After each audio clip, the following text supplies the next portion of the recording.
Bandiere, striscioni e slogan anche in Sicilia, ma in scena lo sciopero generale di CGIL Will senza la CISL, deciso dove il braccio di ferro con il governo, Catania, Palermo, Messina, Agrigento. La protesta è per contestare le politiche economiche e sociali fino ad ora messe in campo dal governo. A Palermo sit-in davanti al Parlamento, tra Piazza Politeama, il Teatro Massimo e l'Ars. A Catania il concentramento è davanti alla prefettura, così come ad Agrigento, mentre a Messina è sotto la sede dell'Inps. Questa manovra non guarda ai bisogni veri di questo nostro paese, nessuna risposta su previdenza, fisco, ma soprattutto è una manovra che non guarda ai ceti e ai soggetti più deboli, non guarda alle aree più deboli, nulla per la Sicilia, nulla per il Mezzogiorno. I pensionati che sono il bancomat del paese, i contratti che non vengono rinnovati nel pubblico impiego, e un governo che non ascolta, forse ascolterà le centinaia e migliaia di persone che oggi sono in piazza.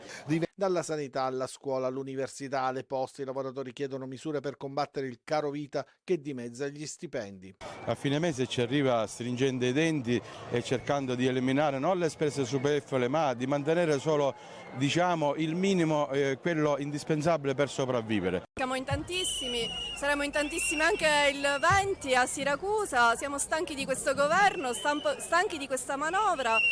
Siamo tutti qua a manifestare. Stop anche al trasporto pubblico locale, ridotto a 4 ore, fermi bus, metro, treni e traghetti, escluso dallo sciopero il trasporto aereo. Lunedì a Siracusa è in programma la manifestazione regionale che sarà conclusa dal leader nazionale della UIL Pierpaolo Bombardieri.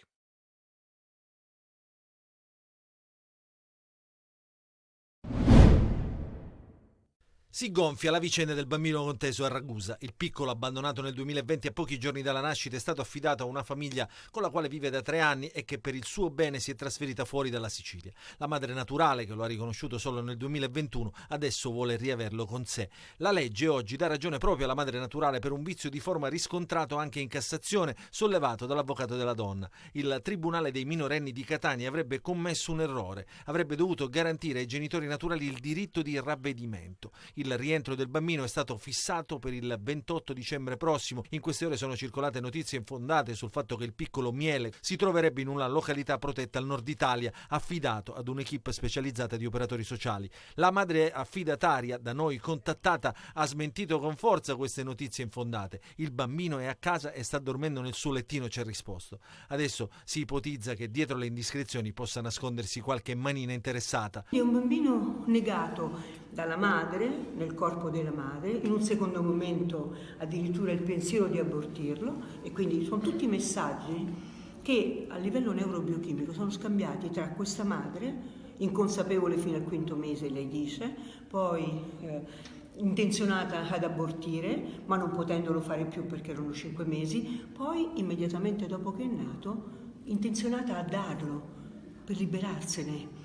Allora, io credo sia molto importante sottolineare questo, se la visione del caso è bambinocentrica. A questo bambino, dopo 3 anni, non si può togliere una famiglia che dopo 16 giorni l'ha accolto, 16 giorni dalla nascita, 18 giorni, l'ha accolto e l'ha curato finora. Questo bambino è naturalmente ormai figlio di quella famiglia.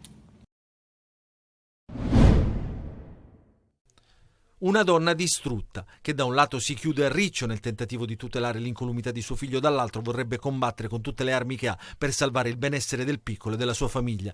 La mamma di Miele oggi ha deciso di rompere il silenzio con un audio. Nostro figlio non ha scelto di essere il protagonista di questa storia e non gli si può chiedere di diventarne la vittima. Non gli si può chiedere di ricalcolare la sua vita, perché quando hai 3 anni sono tutta la tua vita. Come si può pensare di aggiungere ad un abbandono un altro abbandono? Niente di tutto questo è nell'interesse del minore.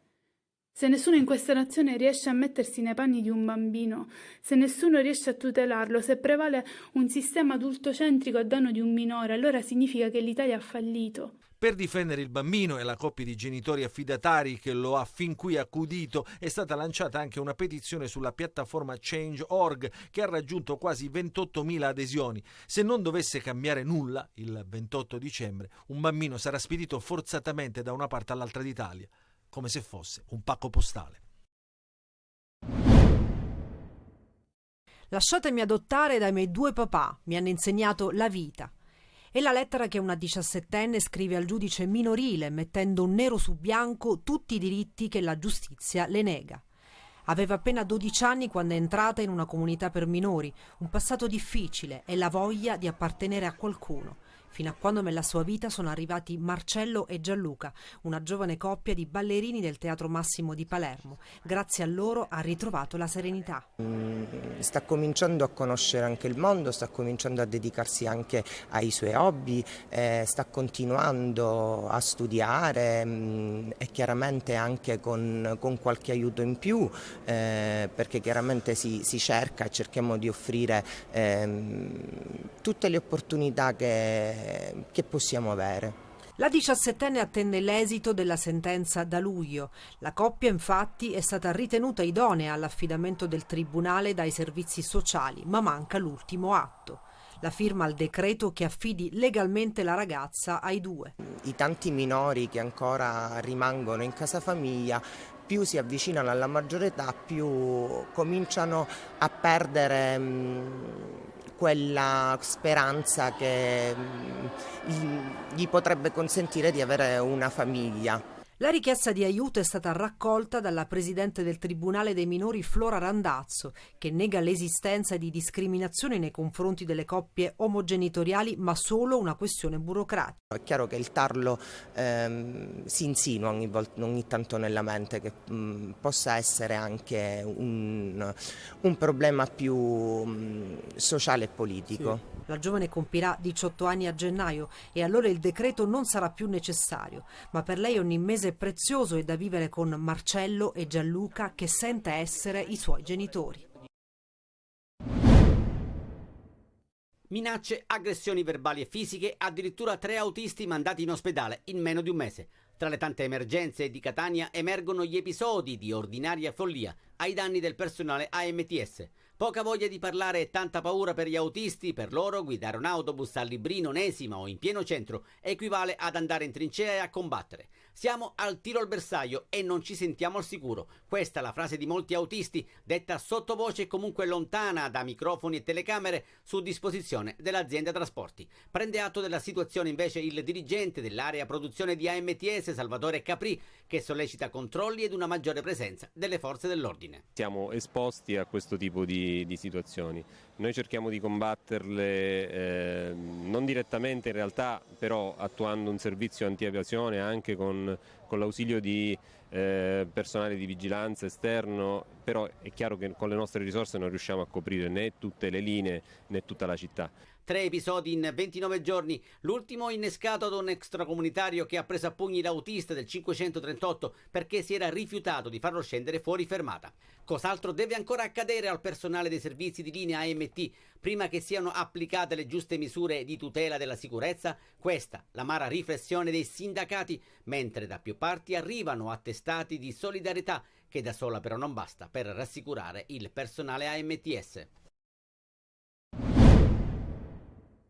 La prefettura ci ha subito autorizzato per l'installazione degli autovelox fissi, che diventano il principale deterrente alla mancanza del rispetto di velocità e quindi alla violazione del divieto dei limiti, e adesso pertanto provvederemo a farci finanziare l'acquisto per poterli quanto prima installare. Sindaco Trantino, come risponde al personale MTS che è giustamente preoccupato? Insomma, è una cosa molto grave questa. Stiamo attenti perché si tratta di fenomeni degenerativi che comunque non sono caratterizzati da una inclinazione alla violenza, molto spesso si tratta di alcuni pazzi, alcuni dissennati, quindi non vorrei che da alcuni di questi fenomeni, pur preoccupanti e pur inquietanti, possa insorgere il timore di una prassi che poi dia adito a chissà quale tipo di fenomenologia allarmante. Io, per quel che mi riguarda, cercherò di fare qualcosa, anche gesti simbolici, anche dedicarmi una mezza giornata per stare tutta una mezza giornata sugli autobus a fare avanti e indietro, per far vedere che comunque la città, nella persona del sindaco, è vicina agli autisti. Sono piccoli gesti. Per quanto riguarda gli interventi della polizia, per quanto riguarda gli interventi dei vigilantes, in un mondo perfetto sono tutte cose che si possono fare. C'è una questione di costi, c'è una questione di sostenibilità. Certo è che bisogna dare una mano oltre la semplice solidarietà verbale a questi autisti, perché non possono essere lasciati soli. Anche Ita Airways ha aderito all'iniziativa lanciata dalla Regione Sicilia che prevede uno sconto sui biglietti aerei per i residenti nell'isola. Al fine di agevolare gli spostamenti dei cittadini siciliani durante le prossime festività di fine anno, la compagnia, che nella stagione invernale in corso opera già quotidianamente 14 voli su Catania e 13 su Palermo, ha previsto per il periodo delle feste di fine anno 26 voli aggiuntivi, 14 su Catania e 12 su Palermo. Intanto il governatore Schifani annuncia che la Regione potrà aumentare di 5 milioni e mezzo le risorse da destinare agli sconti sul prezzo dei biglietti aerei per i residenti nella nostra Regione, grazie a nuovi fondi stanziati nel decreto legge proroghe. Per il 2023-24 si potrà passare dagli attuali 27 milioni e mezzo di euro ad un totale di 33 milioni.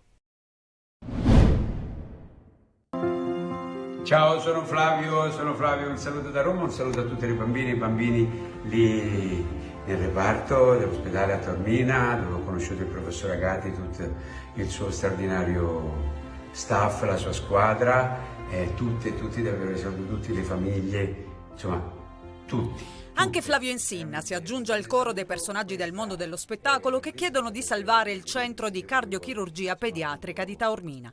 Il popolare conduttore televisivo, figlio di un medico siciliano, ha pubblicato un video dove fa un appello contro la chiusura. Facciamoci sentire con garbo, con passione, dialoghiamo, come ci ha insegnato il professor Agati, dialoghiamo con tutti e così il polo, il reparto, l'ospedale a Taormina non verrà smantellato. Qualche mese fa, come si vede dalle immagini, Insinna aveva effettuato un giro nel reparto in visita ai piccoli guerrieri, accompagnato dal primario, il professore Sasha Gati. L'invito del presentatore a partecipare alla manifestazione di domani davanti all'Unotels Capo Taormina dallo slogan "Difendiamo la buona sanità insieme".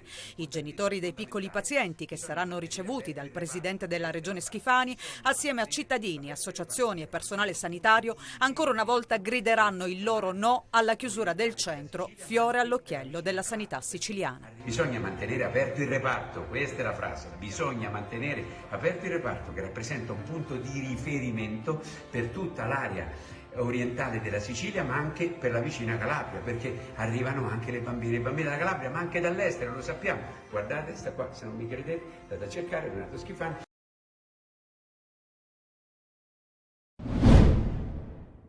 Collaboreremo con tutti gli attori della società civile qui presenti. È molto importante perché questa casa vuole essere una casa di comunità. Prevenire e contrastare la povertà dei più piccoli è uno degli obiettivi della Casa del Sorriso, inaugurata anche a Siracusa. Strutture come questa, gestite dalla Fondazione CESVI, sono presenti anche all'estero. Questa è la prima in Sicilia. Secondo alcune indagini che abbiamo condotto, qui proprio sul territorio siciliano c'è una carenza di servizi rivolti all'infanzia, rivolti alle famiglie, quindi abbiamo ritenuto importante intervenire proprio su questo aspetto. Un luogo sicuro al fianco di bambini e adolescenti in difficoltà, un treno che accompagna i più deboli verso il futuro, mettendo da parte degrado e abbandono. È un tetto alla speranza per il futuro di questi minori che spesso non hanno opportunità, al di là dell'obbligo scolastico non fanno altre attività, invece la possibilità di frequentare questo spazio dà loro anche un'apertura e uno slancio. Testimonial della fondazione la cantante Alexia. Credo che la mia presenza possa aiutare un po' per in un certo senso attirare l'attenzione su questi sforzi enormi che fanno. La vigilia vissuta sul campo per conoscere ed analizzare gli ultimi dettagli prima dell'esordio in panchina contro la Turris. Cristiano Lucarelli ed il suo staff stanno cercando di non lasciare nulla al caso in vista della gara di domani pomeriggio. L'intento è quello di partire col piede giusto per dare slancio e ricreare entusiasmo a tutto l'ambiente, a cominciare dalla squadra. Lucarelli in questi giorni ha avuto modo di approfondire la conoscenza di tutti, confida nel recupero possibile di Samuel Di Carmine, anche perché la Turris, che arriverà al Massimino, è una squadra in crisi dei risultati dopo lo splendido avvio di torneo e con il tecnico Caneo sulla graticola. Sicuramente non sarà una partita semplice, come in questo girone non ce ne sono di partite semplici che hai già vinto prima di giocare, e anche noi dal nostro canto dobbiamo riprendere un certo tipo di discorso, quindi sarà una partita molto, sarà una partita molto scoppiettante. La sensazione è che si affrontino due squadre che sicuramente avranno una spiccata offensività. Insomma, la trappola è dietro l'angolo e Lucarelli lo sa bene, ma le sue sensazioni della settimana sono state positive. Lucarelli quindi dovrebbe andare verso la conferma del 4-3-3, al massimo un 4-2-3-1 che non snaturi del tutto quello che è stato il Catania sinora, magari con qualche novità in mezzo al campo e con Lucarelli che ha individuato in Chiricò l'uomo che può dare il cambio di marcia. Sicuramente mi aspetto delle cose diverse da lui rispetto a quelle che gli ho visto fare in queste partite, sicuramente non solo per colpa sua, perché probabilmente la squadra ha trovato rifugio mentale nella scaricare la patata bollente a Chiricò.